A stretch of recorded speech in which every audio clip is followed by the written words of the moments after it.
মা বোনেরা মাসিক অবস্থায় ভুলেও এই 5টি খাবার খাবেন না। যদি এই 5টি খাবার খান তাহলে ধীরে ধীরে আপনি ক্যান্সারের দিকে আক্রান্ত হবেন, অথচ আপনি নিজেও জানবেন না। মা বোনদের জন্য পিরিয়ড হওয়া, মেনস্ট্রুয়েশনাল পিরিয়ড, এটা একেবারে স্বাভাবিক অবস্থা।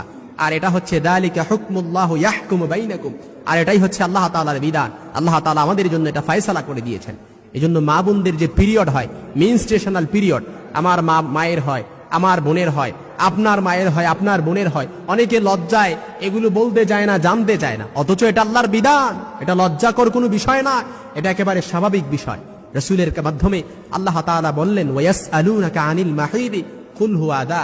হে রাসূল, লোকেরা যখন আপনাকে হায়াত সম্পর্কে জিজ্ঞেস করে আপনি বলে দেন এটা খুব কষ্টকর বিষয়। এই জন্য যে মা বোনরা হায়েজ অবস্থায় মেনস্ট্রুয়েশনাল পিরিয়ড হয় না, বুঝতে হবে ওই মা বোন অসুস্থ। ওই মা বোনকে সুস্থ করার জন্য হসপিটালে দৌড়াদৌড়ি করা হয়, অথচ যার হায়েজ হয় তার এটা হচ্ছে একটা সুস্থতার লক্ষণ। এই জন্য যে মা বোনদের, যে ছোট ছোট বোন আছে যারা নতুন ভাবে মাসিক হয়, যাদের বড় বোন থাকলে আপনি আপনার ছোট বোনকে বলেন এই বিষয়গুলো খেয়াল করার জন্য, এই বিষয়গুলো বুঝান। যারা মা আছেন আপনি আপনার মেয়েকে এই পিরিয়ড সম্পর্কে তাদেরকে ভালো করে জ্ঞান দেন। এই জন্য যখন কোনো মা বোনদের মাসিক অবস্থায় যখন শুরু হয়ে যাবে, প্রত্যেক মাসে চন্দ্র মাসে যখন মাসিক শুরু হয়ে যায় তাদের, তখন এই 5টি খাবার ভুলেও খাওয়া যাবে না, যেটা মেডিকেল সায়েন্স প্রুভ করেছে, প্রমাণ করেছে। এর 1 নাম্বার হচ্ছে দুধ, চিজ বা দই। এই খাবারটা ভুল করেও খাওয়া যাবে না। দুধ, চিজ বা দই, এটা যদি আপনি খান তাহলে এটার মধ্যে এরকম কোনো অ্যাসিড রয়েছে, হরমোন রয়েছে, যেটা আপনাকে মারাত্মক লেভেলের আপনার উপরে প্রভাব ফেলতে পারে এবং ধীরে ধীরে আপনাকে ক্যান্সারের দিকে ধাবিত করতে পারে। মেডিকেল সায়েন্স প্রুভ করেছে। 2 নাম্বার যে খাবারটি মাসিক অবস্থায় আমার মা বোনরা খেতে পারবে না, সেটা হচ্ছে জাঙ্ক ফুড।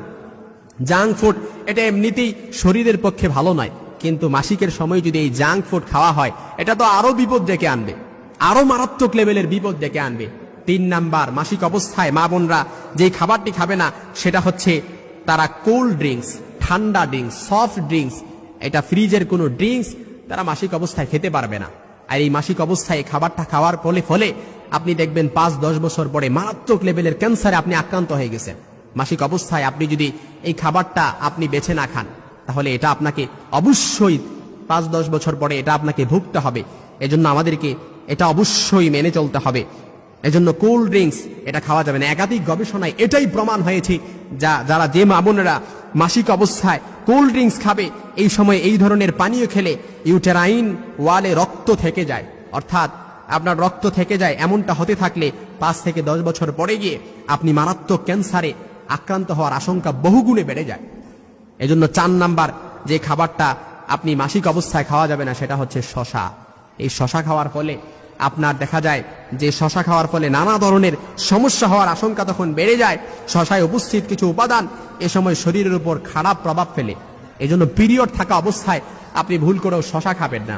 5 নাম্বার হচ্ছে আপনি কখনো লবণ খাবেন না, এমনকি লবণযুক্ত কোনো খাবারও তখন আপনি খাবেন না। এটা আপনার জন্য, আপনার শরীরের উপরে খারাপ প্রভাব ফেলবে। এজন্য মা বোনেরা যখন মাসিক হবেন তখন আপনি ঘাবড়ানোর কোনো কিছু নেই। মাসিক